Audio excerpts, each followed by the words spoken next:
আসসালামু আলাইকুম।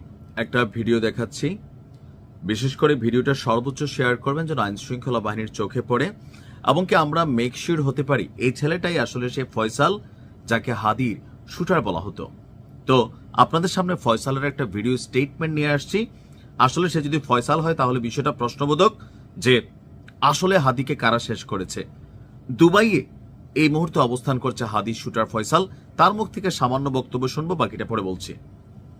Hello everyone, আমি ফয়সাল করিম মাসুদ। আপনারা যে হাদি হত্যাকাণ্ডের সাথে আমার জড়িত থাকার কথা জানেন। আসলে প্রকৃতপক্ষে আমি হাদি হত্যার এই ঘটনার সাথে কোনোভাবেই জড়িত না। এটা একটা মিথ্যা বানোয়াট, একটা চক্রান্ত, যার কারণে আমি নিশ্চয়ই শুনেছেন তার ভিডিওটা আরেকটু লম্বা চড়া।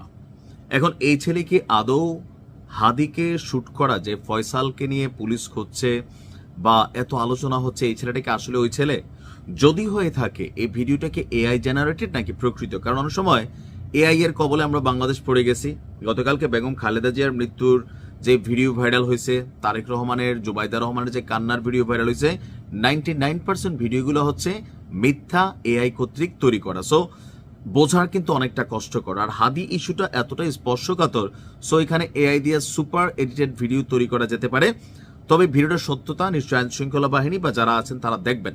এখন এই ভিডিওতে এই শুটার ফয়সাল দাবি করেছে আবার ভিন্ন কথা, যে সে আসলে হাদিকে শুট করে নাই, তার বিরুদ্ধে ষড়যন্ত্র করা হচ্ছে।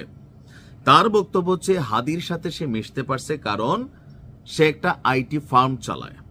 তো আইটি ফার্মের বিভিন্ন স্পন্সর থাকে, সরকারি বেসরকারি বিভিন্ন খাত থেকে এই আইটি ফার্মগুলোর সহযোগিতা নেওয়া হয় এবং তাদেরকে এখানে বিভিন্নভাবে কাজ পাইয়ে দেওয়া হয়।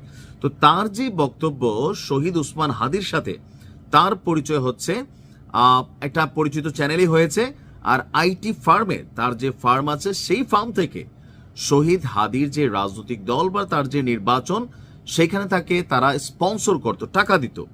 আপনার এমনকি হাদি তার কাছ থেকে আবার টাকাও নিছে। কেন নিছে? যে সরকারি কিছু কাজ ছিল, তার আইটি ফার্মকে শরীফ উসমান হাদি 5 লাখ টাকা নিছে। এমনকি শরীফ উসমান হাদির যেই রাজনৈতিক সমাবেশগুলো ছিল, এখন আমি তো ওরকম সমাবেশ দেখি নাই যেখানে হাদির লাখ লাখ টাকা খরচ করতে হয়েছে। আমরা দেখছি ছোট্ট একটা ব্যানার ফেস্টুন টানাইয়া মুড়ি, বাতাসা, জিলাপি বা এই টাইপের জিনিস দিয়া হাদির নির্বাচনী কর্মকাণ্ড চলছে। ইভেন মানুষ স্বপ্রণোদিত হয়ে হাদিকে কিন্তু টাকা দিত। কিন্তু এই যে শুটার ফয়সাল, বা আমি জানি না এই ছেলেটা কে, সে যে বক্তব্য দাবি দিছে যে হাদিকে সে 5 লাখ টাকা দিছে, এমনকি যেদিন হাদি গুলিবিদ্ধ হয়েছে ওই দিনও নাকি তার 10,000 টাকা দিছে। কেন? তার নির্বাচনী ক্যাম্পেইন চালানোর জন্য। তো এত কিছু হাদি কেন করছে? কারণ তার আইটি ফার্ম থেকে হাদিকে স্পন্সর করা হয়তো, টাকা পয়সা প্রোগ্রাম স্পন্সর করা হয়তো, নির্বাচনী ব্যয়ভার বহন করা হবে। আর বিনিময়ে হাদি হচ্ছে সরকারি তথ্য মন্ত্রণালয় সহ বেশ কিছু মানে যেই মন্ত্রণালয়গুলো আছে সেগুলোর কিছু সরকারি কাজ তাকে পাইয়ে দেবে। এখন তার বক্তব্য, তার দুবাইয়ের মাল্টিপল ভিসা আছে 5 বছরের। সে যেভাবেই হোক বাংলাদেশ থেকে পালিয়ে এই মুহূর্তে দুবাই অবস্থান করছে। আর দুবাই থেকে তার যে ভিডিও বার্তা, সেটার মেইন উদ্দেশ্য হচ্ছে সে হাদিকাণ্ডে জড়িত না। ইভেন ঘটনার দিন মোটরসাইকেলে ফয়সাল শুটার এবং তার যে বন্ধুর নাম মেনশন করা হচ্ছে বারবার, তার বক্তব্য ওই দিন সে ওই মোটরসাইকেলে ছিল না, তার বন্ধুও ছিল না। এটা পরিকল্পিতভাবে তাকে ফাঁসানোর চেষ্টা। এখন ফয়সালকে আসলে সত্য কথা বলতেছে না মিথ্যা, এটা প্রশ্নবোধক চিহ্ন। কারণ সে যদি এই ঘটনা করেও এটা সে স্বীকার করবে না, কারণ দুবাই থেকে বাংলাদেশ সরকার চাইলেই তাকে কিন্তু ধরে নিয়ে আসতে পারবে। ভারত থেকে আনা কঠিন, দুবাই থেকে আনা খুবই সোজা। আর সে যদি কোনো স্টেটমেন্ট দেয় তাহলে তার জন্য আরো কঠিন হবে। সো সে হচ্ছে ডিফেন্ডিং স্টেটমেন্ট দিচ্ছে যে সেই ঘটনার সাথে জড়িত না, তার পরিবারকে বিভিন্নভাবে হেনস্থা করা হচ্ছে।